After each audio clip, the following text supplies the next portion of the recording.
A last-minute postponement of a public engagement exercise on the Hong Kong Palace Museum project. Condemnations against violence directed at a localist lawmaker and media workers at the airport. And in Iran, ex-president and leading reformer Rafsanjani dies.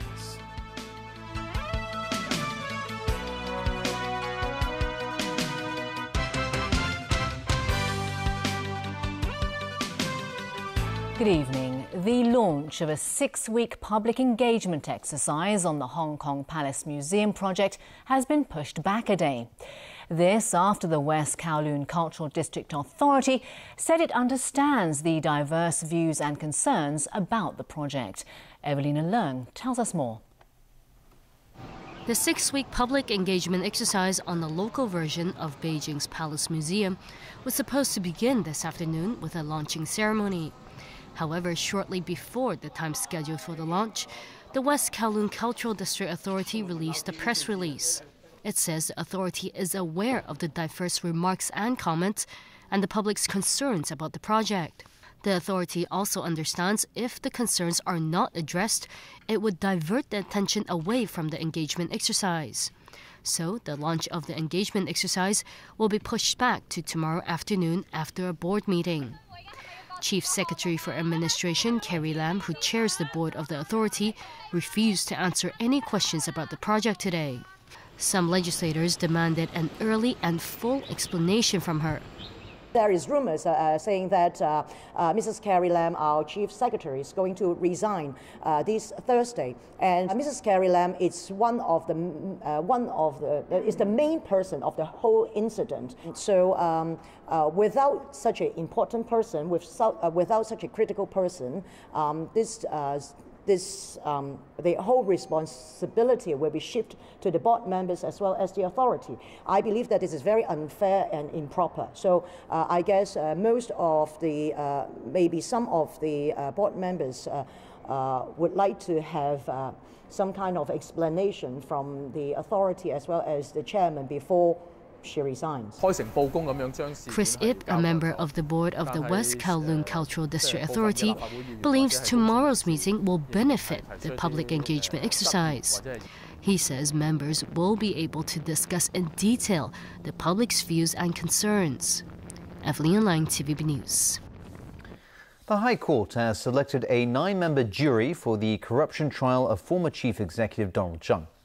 During the selection process, the jurors were given the names of witnesses, and those names included Chief Secretary for Administration Carrie Lam and her predecessor Henry Tang. Rachel Leung reports. Donald Tsang, accompanied by his wife Selina, was back at the High Court this morning for jury selection. The 9-member jury will consist of 1 man and 8 women who were selected from a random draw of potential jurors. They will be sworn in tomorrow. During the selection process, the group of 39 was read out a list of witnesses for the trial. Included on that list were Chief Secretary for Administration Carrie Lam, who was the development chief at the time, Henry Tang, who was then Chief Secretary, and Gabriel Leung, the former director of the Chief Executive's office. Justice Andrew Chan then asked the jurors to inform the court if they or their relatives had any connection to the witnesses and to declare any possible conflicts of interest. The judge added that there were inevitably cases involving people in the public eye, such as this one, so he didn't expect the jurors to be completely ignorant of the defendants. The 72-year-old Tsang is the most senior Hong Kong official to be prosecuted.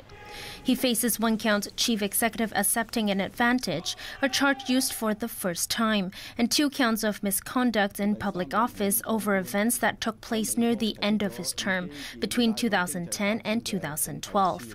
The prosecution alleges that Tsang engaged in a number of conflicts of interest without declaring them, including renting a luxury flat in Shenzhen from Bill Wong, the shareholder of radio station DBC, whose license applications Tsang approved. Wong, however, was not on the witness list. The prosecution also alleges that the flat was renovated for free for Tsang and that he later nominated the interior designer Barry Ho for an award. The former CE pleaded not guilty to all charges against him last Monday. Justice Chan also instructed the jurors to focus on the evidence presented in court and not to be affected by media coverage of the case, adding that he expects the trial to last until mid-February. Rachel Ng, TVB News. Police have arrested 2 people suspected of attacking reporters at the airport last night while lawmaker Nathan Law was returning from Taiwan. One has since been released unconditionally. Winner Wong reports.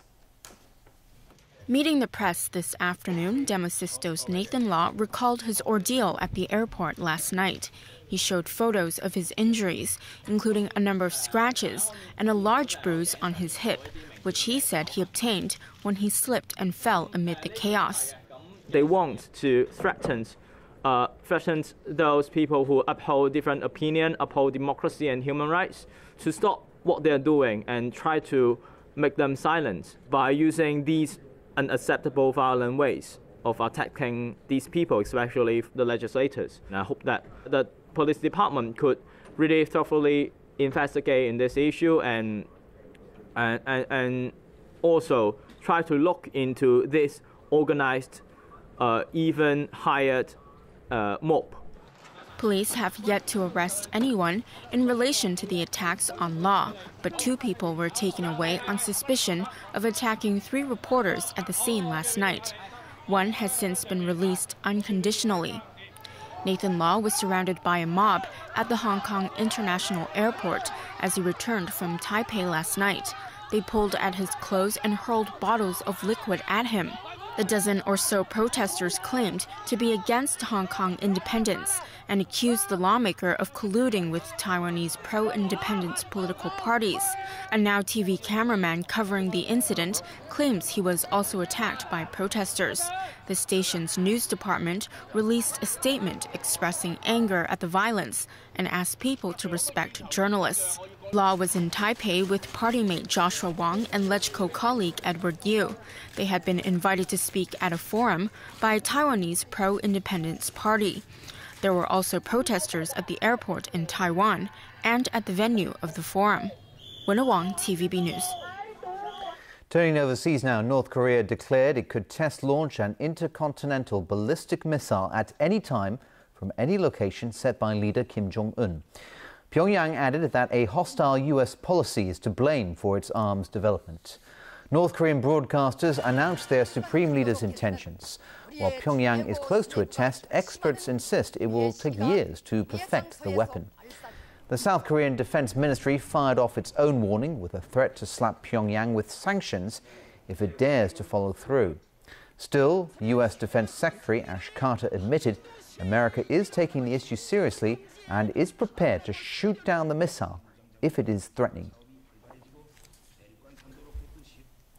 Iranians are observing 3 days of mourning after the death of former President Akbar Hashemi Rafsanjani.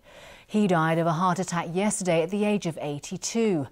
Rafsanjani leaves behind a complex legacy that survived revolution, war and turbulent politics. James Aitken reports.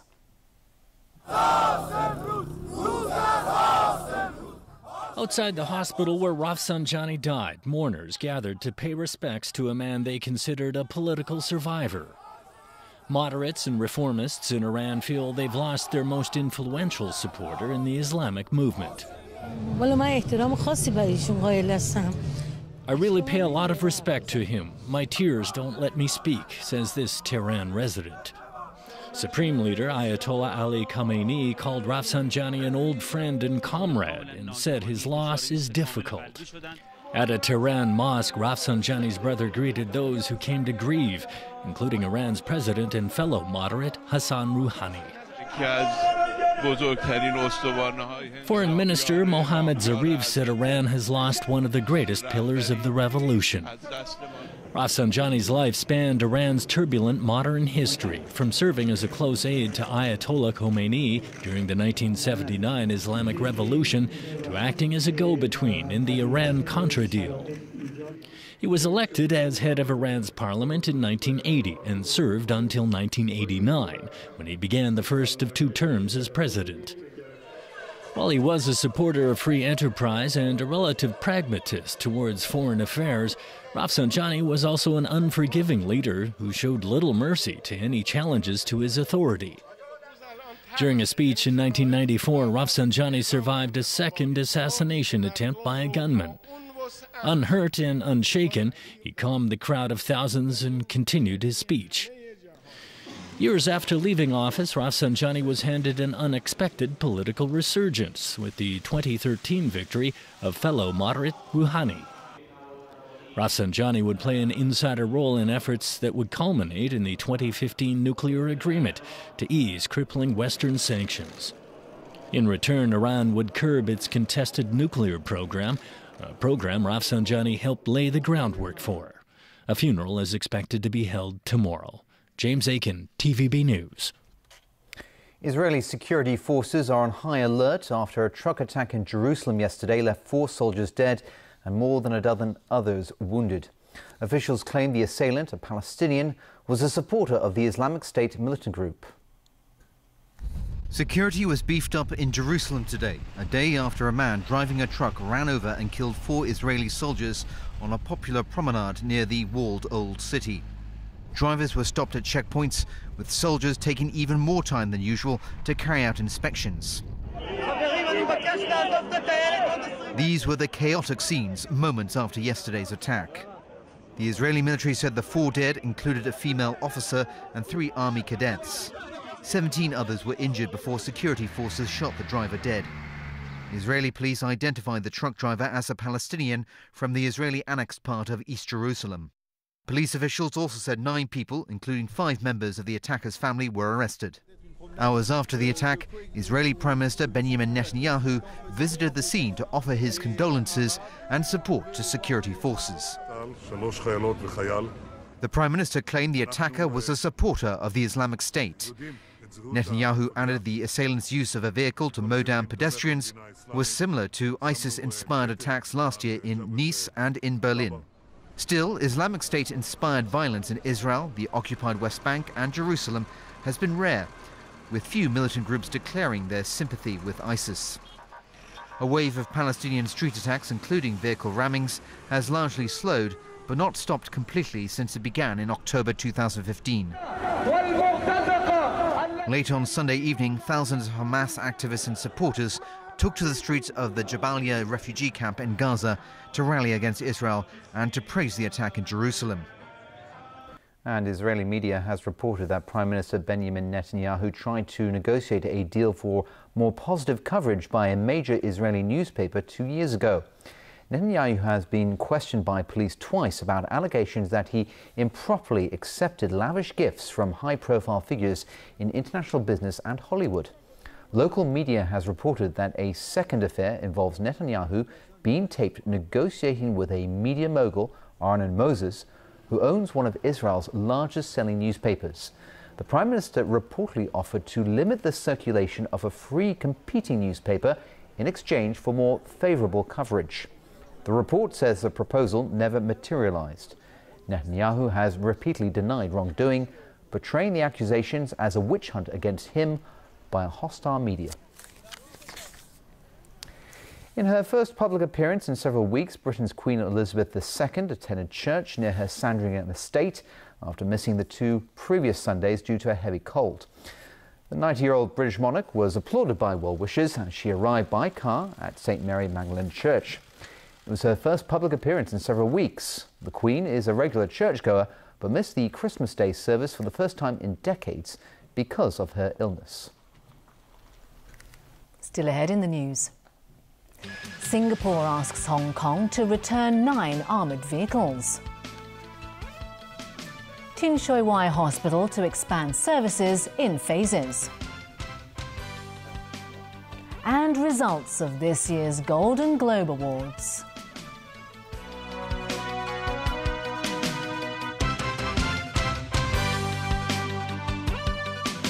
The Precious Cup is about to start, and they're off. Hobbit Caveat has stalled at the gate. On the inside is Wizard Hazard with Short Temper trailing the field.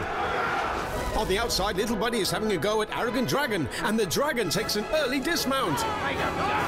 Right at the turn, there's